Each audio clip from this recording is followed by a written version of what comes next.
To kickstart our dialogue, may we request a message from the MINDA Chairman, Secretary Emmanuel F. Piñol. My dear friends, we are in a situation like no other. Reports will show that our economy right now is in the worst shape in the last 50 years. The economy is down, workers are looking for jobs, goods could not reach the market, and we need to get our acts together to be able to recover from the debilitating effect of the pandemic. Let me just share some screen with you. So today, we are going to meet and discuss how we could possibly rev up the recovery of Mindanao's economy. Well, I am only concerned with Mindanao's economy because that's our area of jurisdiction. So we will limit ourselves to issues that concerns the pandemic taught us that the nation's growth must be internally driven and should not be dependent on external factors. Agriculture and fisheries actually are the lifelines which could ensure the survival of a nation. COVID-19 dealt a heavy blow to the Philippine economy. Our agriculture is down at 0.2% or 0.02%. Industry is down 4%. Negative performance for services as well. And our GDP is at negative 9.5%. This is as of January 28, 2021, according to the Philippine Statistics Authority. Right now, latest numbers show that we have 4.2 million unemployed individuals. This is realistic because we all know somebody who lost a job during the pandemic. So that's a total of 8.8% out of work individuals. So what do these numbers tell us? Number one, the global supply chain could be disrupted. Hence, an economy, which I earlier said, is heavily dependent on external factors could crumble. Second, a nation with an internally driven economy and sufficient supply of locally produced goods, especially food, would be able to withstand the debilitating effect of lockdowns and disruptions. Third, agriculture and fisheries are the reserve fuel to boost the economy. But of course, you have to understand that no amount of production would be equated to economic recovery if the goods that we produce do not reach the market. So today, we are going to start an advocacy. We are going to start an action. We are going to rev up Mindanao's economic recovery by looking at problems which could impede, delay, or deter our movements, the movement of goods, the processing of papers, loans, even checkpoints. We have to look at all these issues so that we will be able to facilitate the economic recovery of Mindanao.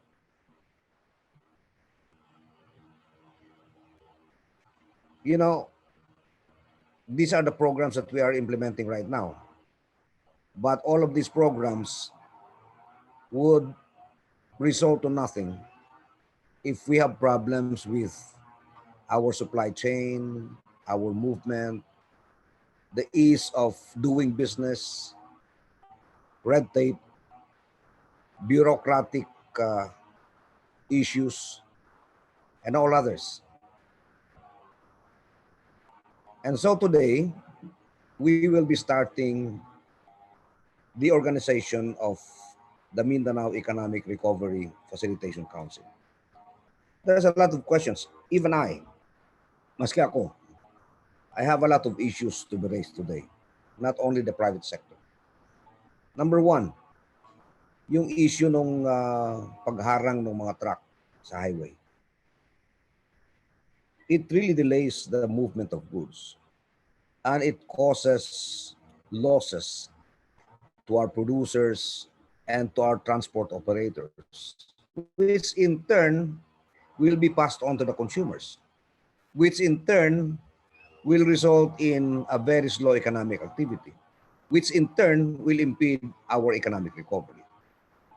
Number two, gusto ko malaman for the regional offices of national government agencies kung gaano kabilis yung kanilang budget utilization, because this matters most.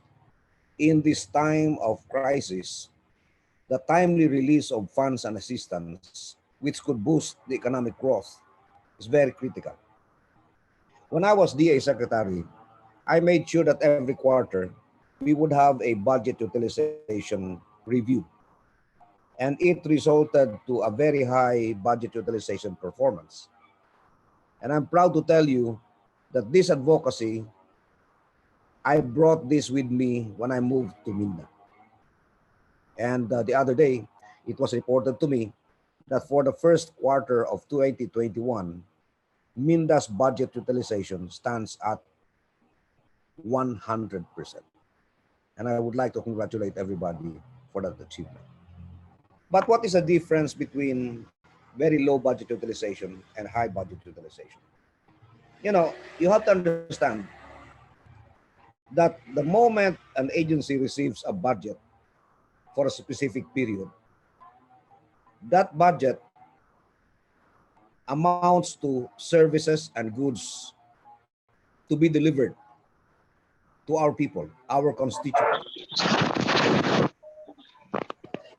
The moment there is a delay in the releasing its funds for specific programs, there is a delay in the delivery of services and goods to our people.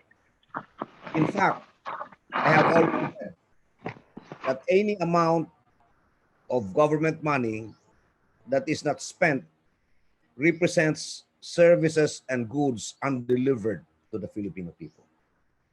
So we would like to monitor, DA for example, gaano nakabilis, gaano nakarami, ano ang inyong budget utilization, because it matters most. DPWH, ano ang inyong budget utilization? DSWD, ano ang inyong budget utilization? And we need to review this kasi kailangan natin malaman kung na-deliver ba yung mga services at the scheduled time. Now, I also would like to remind people in government that we have a law called the ARTA, the Anti-Red Tape Law, that whenever there is a delay in the delivery of services or action on problems presented to us for remedies and solutions could be a violation of that law. And I'm saying this because I would like to look into how we could correct this age-old problem in relation to the operation of government financing institutions. And I'm referring to the two major banks of government, Development Bank of the Philippines and Land Bank of the Philippines. I would like to ask our legal experts, are these institutions, since they are government agencies, covered by the ARTA? Because if they are, then we will have to do something about the delay in the processing and approval of loans being applied by people. At this point in time, ang pinaka-importante ngayon na tulong na magawa natin sa mga tao natin, because we have to admit it, limitado na yung ating pondo. We're in deep debt. And I have been telling people not to rely so much on government dole outs, no, or financial assistance, because right now we are in dire straits. Now, the only hope of our people right now is or are our banks. So, ang tanong ko, gaano kabilis pinoprocess ng ating mga bangko, government financing institutions, ang mga loan applications ng ating mga stakeholders, which would be used in starting up or in rehabilitating badly damaged economic activities. Why would it take months, sometimes even years, before loans could be processed and approved? Hindi ba dapat pag-apply pala ng tao, alam na ng bangko sa tagal-tagal ninyo sa trabaho yan, alam na ninyo kung viable yung project o hindi. And para sa akin, I believe it is only fair and just that at the time of application, pag-submit ng application for a loan, malaman ng bangko na hindi viable, then tell the farmer right away, hey, hindi pwede yan. Sorry, we cannot act on your loan. Rather than make him wait and hope for months, for even a year or two before he is told that hindi pwedeng hindi pwede yung yung loan application.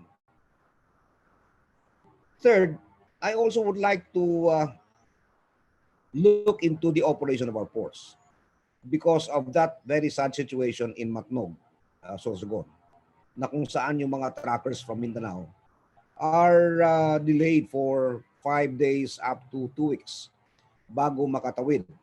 And there are reports of corruption na nagbabayad daw sila ng 10,000 pesos para lang ma-prioritize. No? So you can just imagine kung merong mga 500 truck na dumadaan dyan sa port na yan every day at 10,000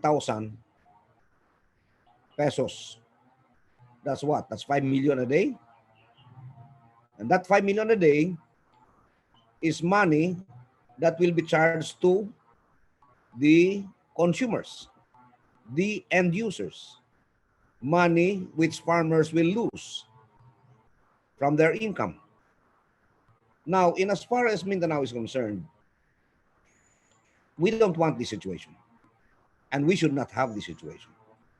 That's why today, we are holding this forum na andyan yung ating Chambers of Commerce of Mindanao, na andyan yung ating mga private sector, na andyan yung ating mga businessmen, yung ating mga NGOs, because we would like to form a council which would facilitate our economic recovery.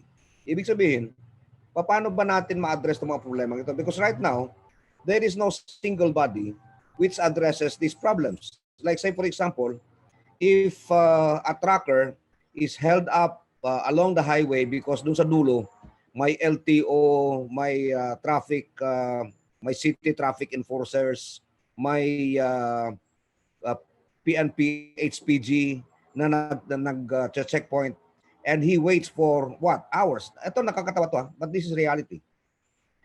Pag bumabiyahe kayo ng highway at nakakita kayo ng mahabang pila ng mga truck at nagluluto yung mga drivers ng pagkain nila, you could itaga mo sa bato. Doon sa dulo, merong LTO, HPG, or maybe city traffic enforcer or LGU traffic enforcer. So yan, dapat ma-address natin yan. Wala ba tayong ibang paraan para ma-check whether na-violate ng transportation laws yung mga operators without necessarily hampering the movement of goods? Because kung perishable ang produkto na karga niyan, halimbawa saging, at na-delay ng 1 day, abay mahihinog yan. The other issue that I would like to raise is etong practice ng mga LGUs na kapag may dumadaan na mga cargo trucks loaded with goods along their LGU areas or jurisdiction, nagta-charge sila ng, I don't know, a fee, whatever. A ruling has already been made by the ILG on this matter.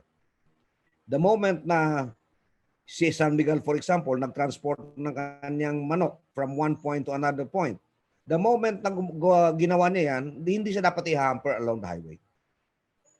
So ito yung mga simpleng problema na gusto nating tutukan. But ang problema, na halimbawa si trucker, who would he turn to?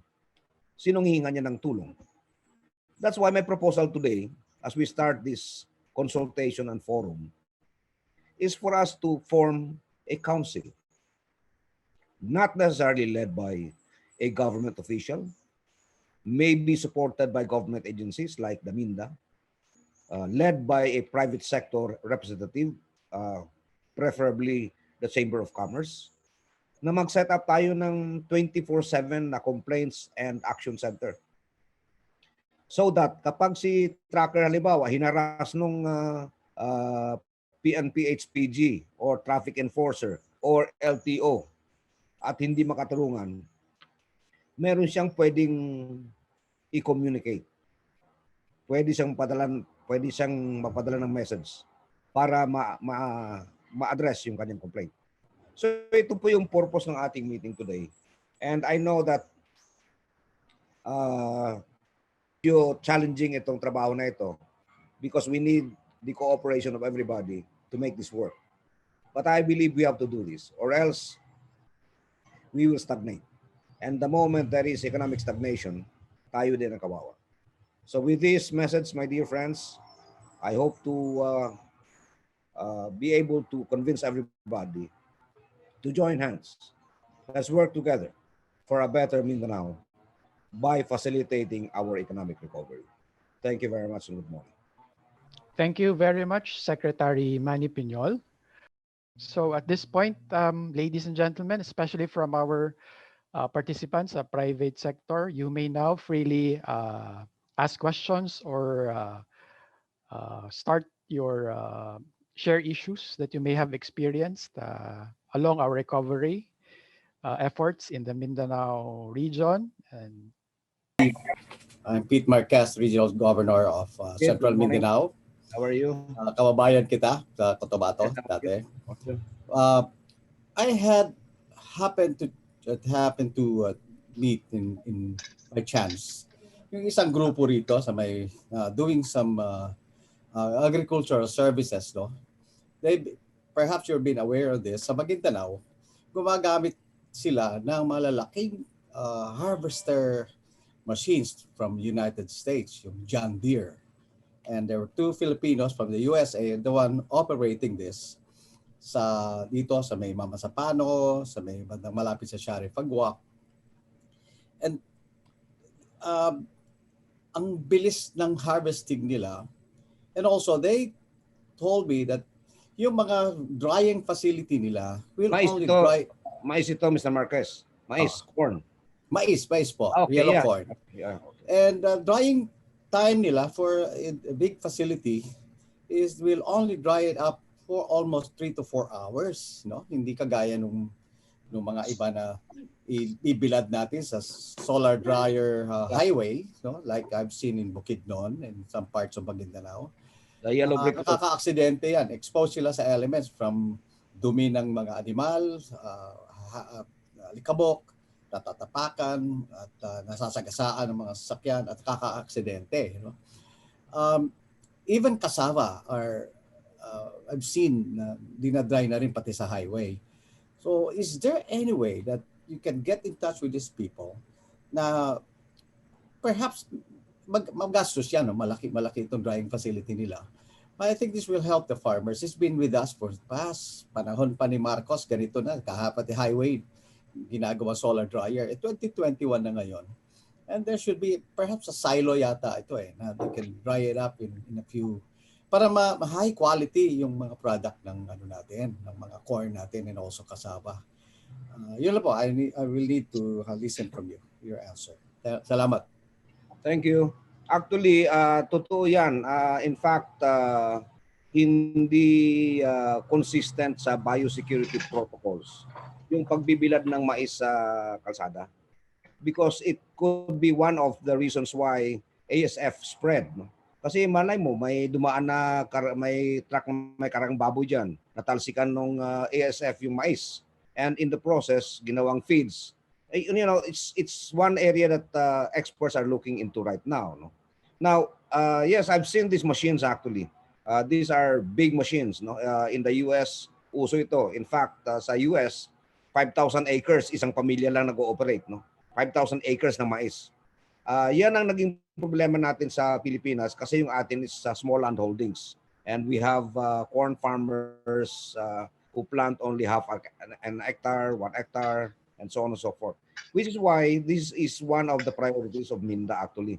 Yung ating Mindanao Corn Industry Development Program, meron tayong expected na grant fund from the European Union, which we intend to use for the establishment of corn grain silos in major corn production areas of Mindanao. No? And we have already identified at least 5 or 6 areas. No? Si Baungon of Bukidnon, tapos na kami ng briefing doon. They are now packaging their loan kasi nauna sila.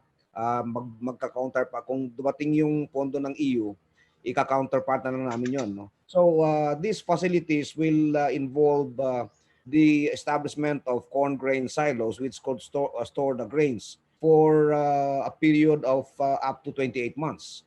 And ang concept nito, Mr. Marquez, yung parang kedan system, that in one community where there is a corn grain silo operated preferably by a cooperative or an LGU under an economic enterprise concept, pwedeng mag-deliver ng kanyang mais when the prices are low sa corn grain silo, i-deposit niya muna, mag-advance lang siya, and then the moment na tumaas yung presyo ng mais, pwede niyang i-release. Parang kedan, yung parang kopra natin dati, no? The good thing about this is that yung corn grain silo complexes, which we intend to establish in at least 5 or 6 areas in Mindanao, will be fully equipped with shellers and automatic shellers and dryers, no? And ready for the market, no? So in the meantime, tinatapos pa namin yung mga nitty-gritty ng engagement with the EU because this is a MINDA proposed project along with our Mindanao Fish Centers, no, where we are proposing na maglagay ng mga post-harvest facilities in major fishing grounds like Calamansig, Palimbang, in Olutanga, in Basilan, in Sulu, in Tawi-Tawi. Kasi yun ang kulang ng ating mga farmers, mga fishermen rather, ice at saka blast freezers at saka cold storage facilities. So this is one project that we are really deeply involved in, no? And I would like to thank you for bringing up this matter, no? Yes, we will engage this group, no? We will check whether they'll be interested to partner with us in the Mindanao Corn Industry Development Program. Thank you very much. Thank you rin, Secretary. I hope it will happen soon kasi it's about that time siguro. Well, don't worry. We will use that, yung ganon. Kasi nakikita natin so solar dryer sa highway. Yeah, thank you. Don't worry, I'm a very impatient person. By the way, let me just inform the participants in today's forum that this is just the first leg. Kayo yung nasa private sector. We're gathering everything from you because ang next step nito would be to present this sa ating mga government agencies, no, na concerned. So yun yung second step ng programang ito. Okay? So are there any other issues that you would like to raise? Yes. Secretary, just like to add pala, I forgot to mention, those who purchased the AstraZeneca vaccines, no, private companies, kasi may donation yun na component, no? That was the only vaccine na may donation component, and we had to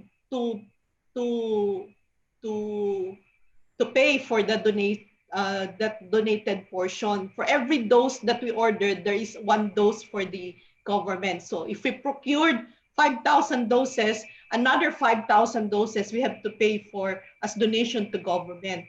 Now, in the last few days, because this was undergo negosyo kay Secretary Joey Concepcion, he announced that all the donated vaccines will be given to NCR.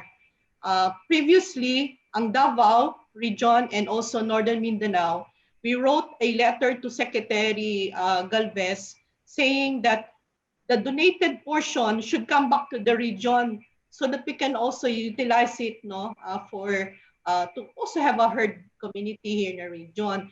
But if this is the direction that even those the companies who procured in Mindanao, their donated portion will be given to NCR, hindi naman siguro equitable yon, di ba, Secretary? So we were asking that please, for companies who procure the vaccines coming from Mindanao, to give the donation back to where the region is. So I don't know how we can That's only advocate fair, this. ma'am. Oh. Baka naman pwede natin Yeah. pag-usapan si We'll Secretary use up Galvez. with IITF. Oo, na bigyan naman tayo ng leeway na bigyan din tayo dito ng donated Thank vaccines. you, ma'am. Thank you. Okay. Any other issues that you would like to raise from our stakeholders and participants? Chair Manny, yeah, Sherilyn Kasuga po from DC Davao City Chamber po. Yes, ma'am. Go ahead, Yes. please.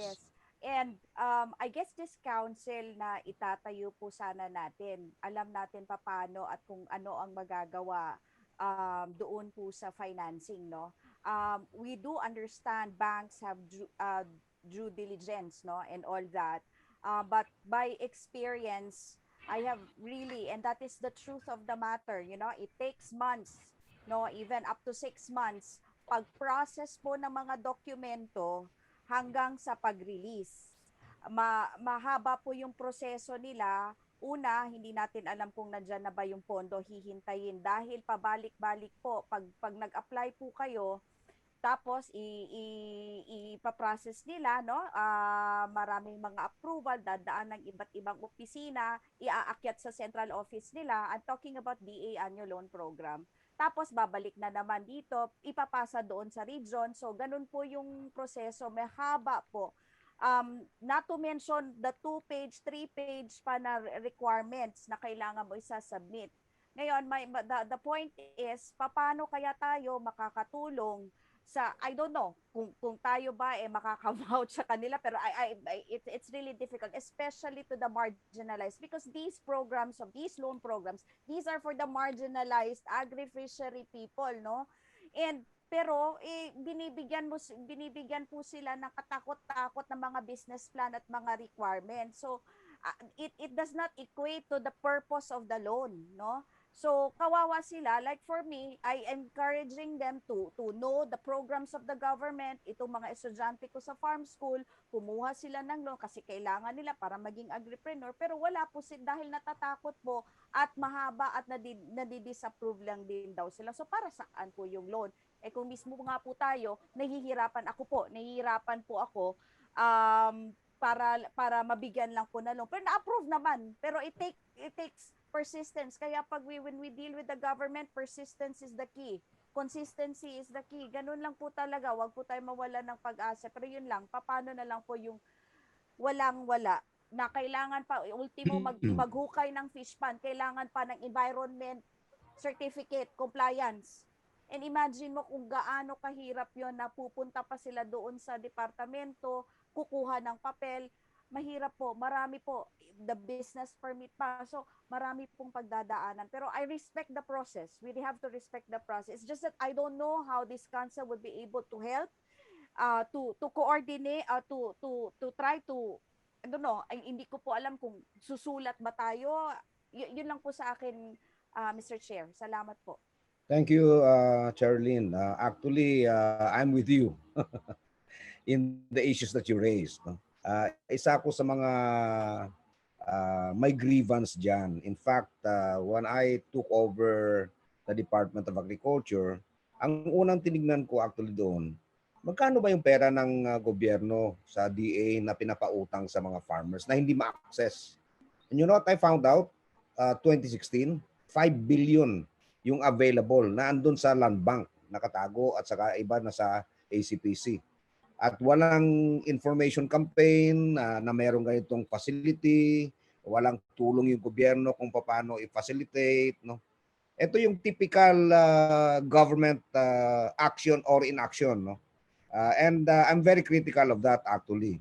So we started that program called the PLE, no, for small borrowers production loan easy access.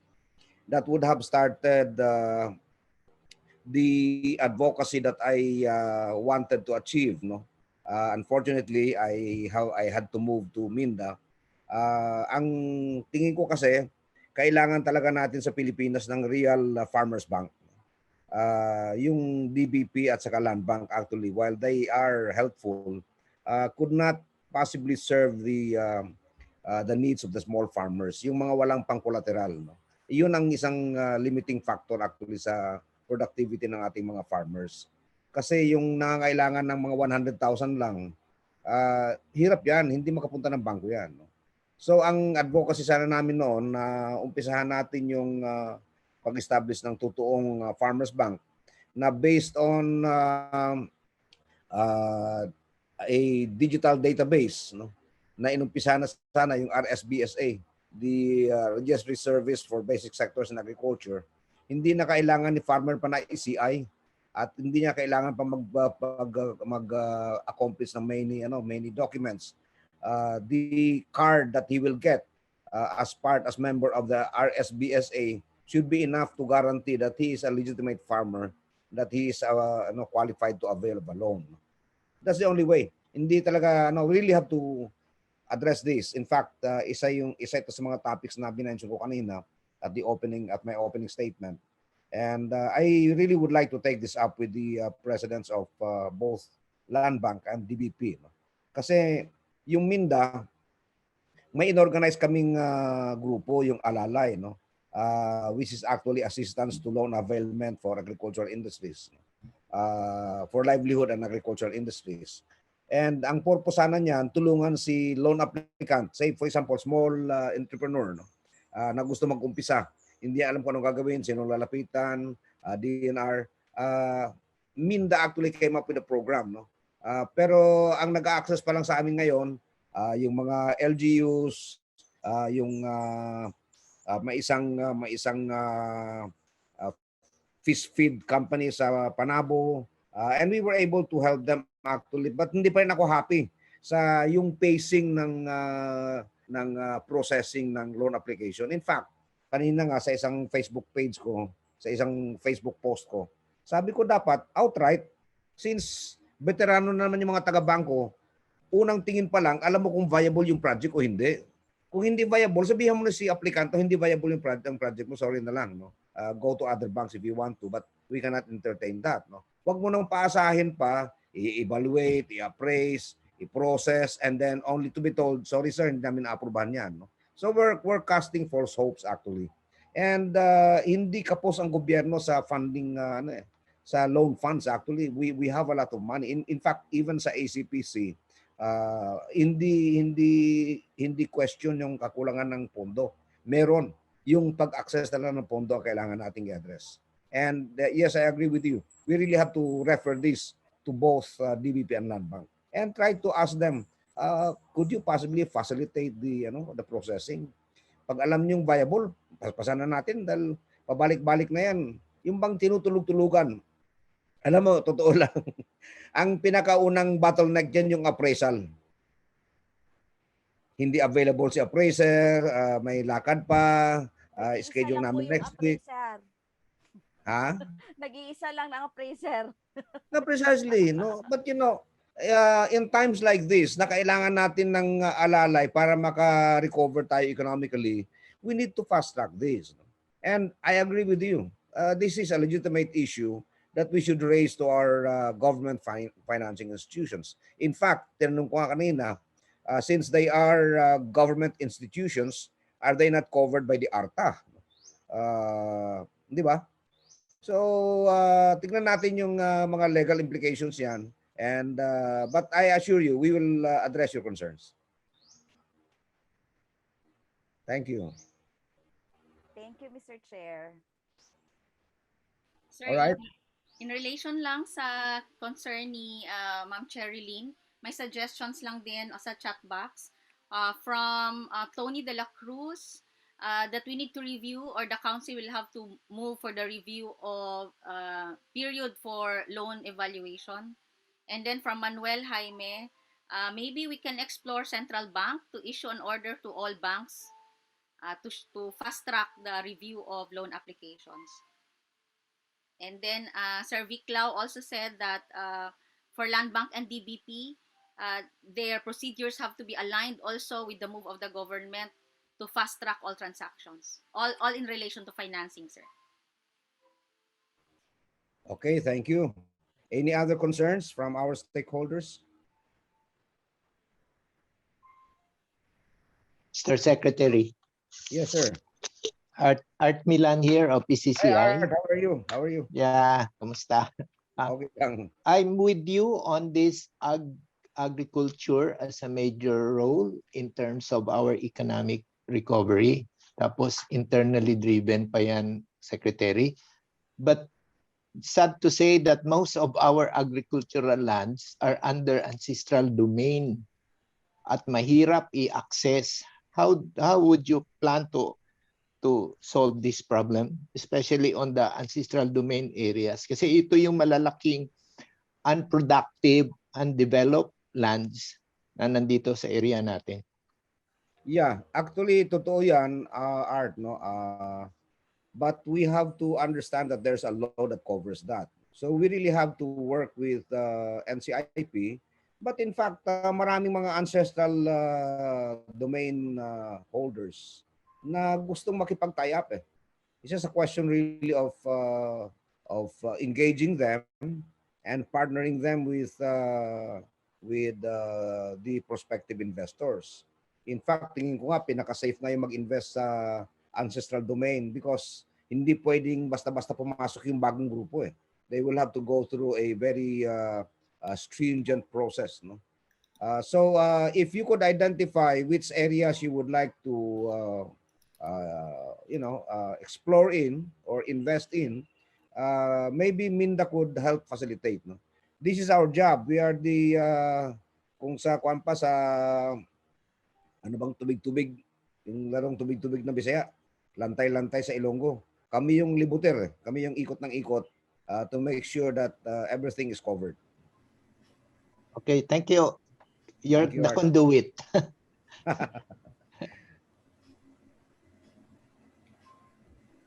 All right. Any other issues? Mr. Secretary. Yes, Steve, that's that you? Yeah, it's good morning. It's actually a rejoinder to what Art Milan said, but before that, I would like to say kudos to this dialogue as well as the plan to organize a council. Actually, aside from the problem with the ancestral domain, one of the major problems that we encountered sa PBJ is the fact that it is very difficult to lease big tracts of land because you have to go through the park. In fact, one of our members wanted to develop a 1,000 hectare banana plantation somewhere in the barn area, but despite the fact that their loans with DBP was already approved, they cannot start because yung lease agreement nila hindi pa napirmahan sa park, and it's more than, I would say, more than 2 years already.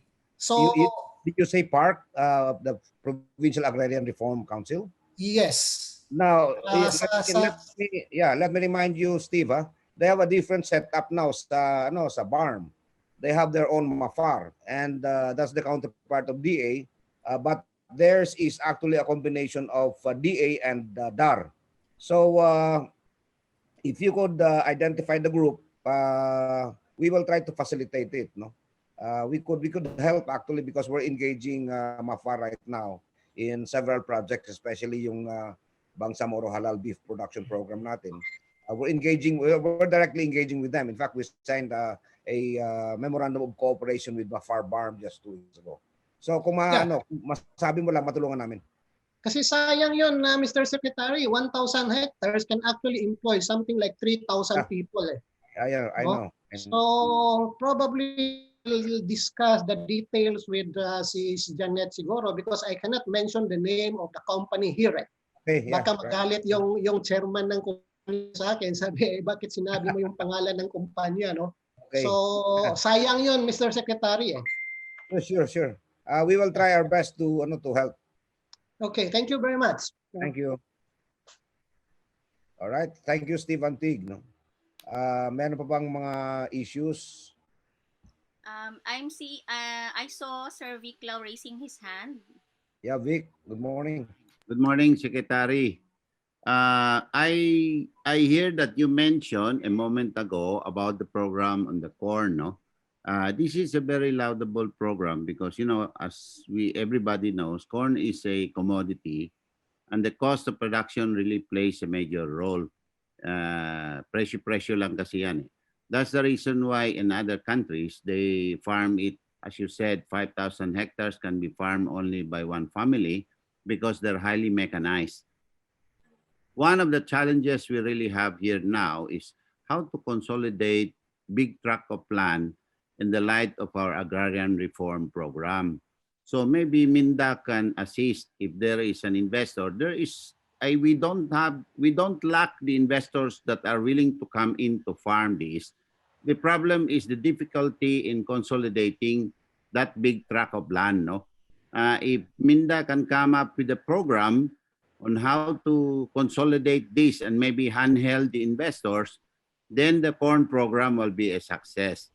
Even if you put up all the storage facility, the shelling and the drying, if you don't have a regular supply on the ground because of the difficulty of the consolidation of the land, then it will just be a white elephant very soon. So I think this needs to be addressed, Mr. Secretary. The protocol on how to really organize the acquisitions of the big tract of land so that the farming activity can proceed smoothly. That's one. That was just my comment on your corn program, Secretary. The other one that I would like to bring up, Sana, is I think you were aware because you were the one who inaugurated the CP program in General Santos a few weeks back. No, CP has a very aggressive program to counter the ASF problem we have in this country. And I'm very happy that they have decided to invest heavily in Mindanao. They have diverted a lot of their investment from Luzon to Mindanao. That's the reason why they are putting up this investment. No, I think it's about time that we really can do a test case of this land bank and DBP's program, that how fast they can really approve a loan, no? Because CP is willing to be the big brother in our program of rehabilitating our swine industry. Uh, for the big brother to be successful, there are corporate farms that needs to be put up. Right now, they have been talking to us and to the Florendos and setting up these big farms. However, we are setting up one, as I told you, it's a 28,000 population in Santa Cruz, but we will be putting up 3 or 4 of these additional farms. But we will need the support of DBP or Land Bank. We are willing to use the project as a test case, Mr. Secretary. Let's see how fast DBP or Land Bank can really approve this, and we can put it where it is needed, on green areas and areas in Mindanao, because the objective really of CP is to be the number one pork producer in the country in the next 3 years. Now, I have just received information from Manila that this year they will already be number one in pork production. So Mindanao is lucky that they are pouring all their investment especially for export in Mindanao. So I think this is a good case that we need to assist, because if the Big Brother program is successful, a lot of the smaller farms that will follow later will benefit from it. Yun lang ho, Mr. Secretary. Thank you, Vic. Actually, modesty aside, isa ako sa mga nagkumbinsi sa CP actually to explore Mindanao, no? Sapagkat naging kaibigan ko to sila. In 2016, if you remember, pagbisita ni Presidente Duterte sa Bangkok, no? I was one of those, along with Secretary Mon Lopez, who Yes. arranged the call of the owner of CP on the president. No? And right after that, nag-donate sila ng 10 million. They gave the check to me. I turned it over to the president for the rehabilitation of typhoon-affected areas. And then we started an engagement. No? So I also helped them bring their Vaname Yes. broodstocks to the Philippines. Mr. Because, Mr. Sakol speaks very highly of you. thank you. And actually, nung araw, nung gusto nila mag-invest sa isang Vaname hatchery project sa Pilipinas, inuupo sila ng ibang mga grupo. No? They were being accused of having broodstocks na may mga sakit daw. So I visited their breeding facility in Rayong, southern Thailand. No? And after that, we allowed them entry into the country. So when I moved to Minda, umabol sila rito and they asked me how they could help. So I engaged them with, nandun ka naman nung sa opening Yeah, na Marivet sa kanila Daniel Caballero. No? Actually, ako nagpa-meet do sa dalawang yon. And lately, I was told that CP is partnering with another group in Mati. No? And I know they're partnering with you. So ito yung ating, ang proposal ko sa CP actually is to set up breeding facilities like the one that they have in Pulmurok and the one they will have in Mati in major corn production areas para itanong namin doon sa ating corn silo program. Correct. Ito yung program natin. No? And I'm happy that you are also partnering with the CP in this undertaking. Yeah, actually yung ASF will be with us. No? It's a question of how to control it and how to properly put our resources in areas where the investments would be safe. And that's why yung sinasabi ko nga doon sa intervention ng ating gobyerno sa ASF, para tayo nagkahabol sa train na mabilis ang takbo. That's not gonna work. No? We have to move ahead of ASF. No? We have to identify areas which are safe and pour investments in those areas rather than continue with this 5,000 peso. I'm not saying they stop it, but it's not gonna work. Kasi yung bibigyan mo ng 5,000 na farmer na nawala ng baboy, hindi man pwede mag-alaga ng baboy yan. So how do you repopulate if that is the strategy? And these are practical things that I'm happy that big brothers like you and the CP and the others are undertaking. So right now, ang programa natin sa HAG, ini-encourage natin si CP na mag-put up ng breeding facilities in major corn production areas. And then we are encouraging the LGUs to start the Hogstel program where in communities merong mga biosecure facilities where farmers can raise hogs together in a communal facility. Kasi talagang hindi po pwede yung backyard. Tatamaan tayo sa backyard. No? So kailangan isang common service facility na kung saan yung mga farmer mag-aalaga ng baboy nila, biosecure, and then the fatteners will be supplied by CP. No? And we are working on this concept already. So thank you. Thank you very much, Secretary. I think that's the move in the right direction. Thank you. Sir Manny, there's still one more who would like to also ask a question from Manila Times. Yes. Sir Frederick. Okay. May buntag, Secretary. Good morning. Ay, Sir Frederick, sir. Frederick, sir, nasyad. Ayo, long time no, sir. Yeah, morning. Sir. Glad you could join us. Yes, sir. I'm from Manila Times ako ngayon, sir, from Bandera, dati. Okay. Kasama na tayo doon. I have 3 questions for about clarification lang tungkol doon sa proposal nyo sa council. First, who are going to make up the council? Sino mga members nun?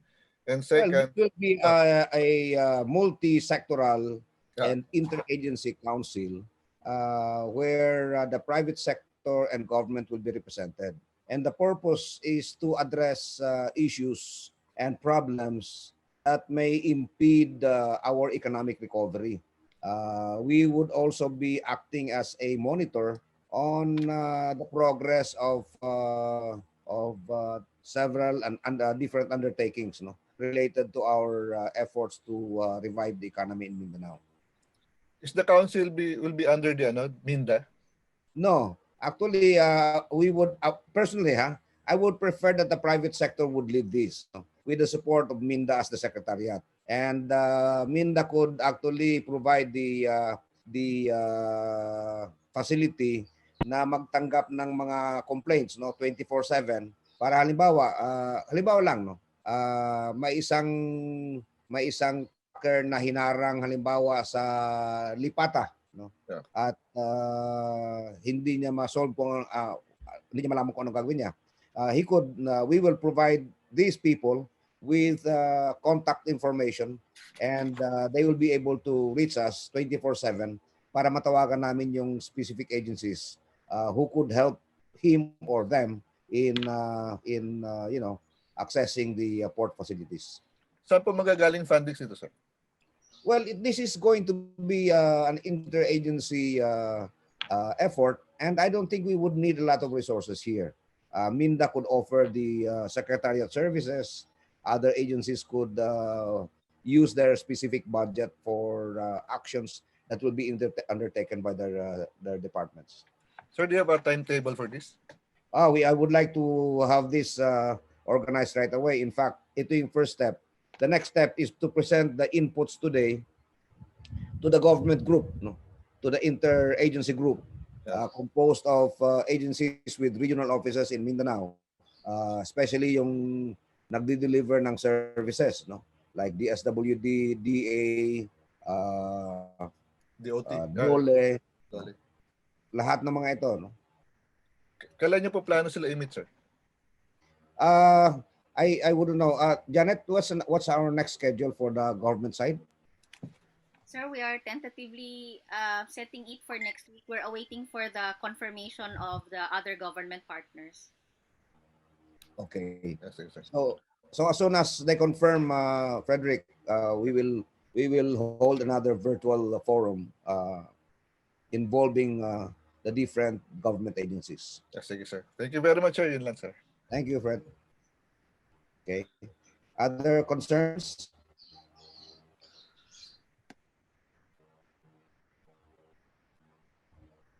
Walay ka reklamo sa kwan, sa traffic sa LTO, sa HPG? Walay. Luoy ba ako ng mga truck nga mag-parking o tagtunga sa adlaw sa kalsada kay naay highway patrol. You know, I have an idea, no. Ang sinasabi ko rito, yung LTO, why don't you have a master list or a database of all vehicles registered, no? And hindi niyo pa monitor kung itong vehicle na ito nag-renew na ng registration, so that you could communicate directly with the owner. And then ang nakakatawa diyan, pag na-flag down sila, lahat ng possible violations, pati bulag na mata ng truck, everything, pati naka-tsinelas sa driver. And this is, if you look at this, parang napakasimpleng problema, but it affects actually our trade and commerce. So we will present this problem to the concerned agencies, LTO, HPG, pati na yung mga traffic enforcers sa mga munisipyo na nanghuhuli din, nagsisita din ng mga truck. Okay? Are there any other issues? If there's none, pag wala na, trailblazing effort to really make government work effectively in Mindanao. This has been my dream. I believe that governance involves a direct communication between the people and the institution. And the people will provide the accurate feedback mechanism for government to be able to work efficiently and address the problems accurately. Pag walang feedback mechanism kasi ang gobyerno, kadalasan yung mga programa dispalinghado. And I have always believed in ground consultation. That's why I move around Mindanao very frequently. When I was DA Secretary, I moved around the country, moving from Batanes to Turtle Islands, because I believe that each and every area has a peculiar problem which needs peculiar solutions as well.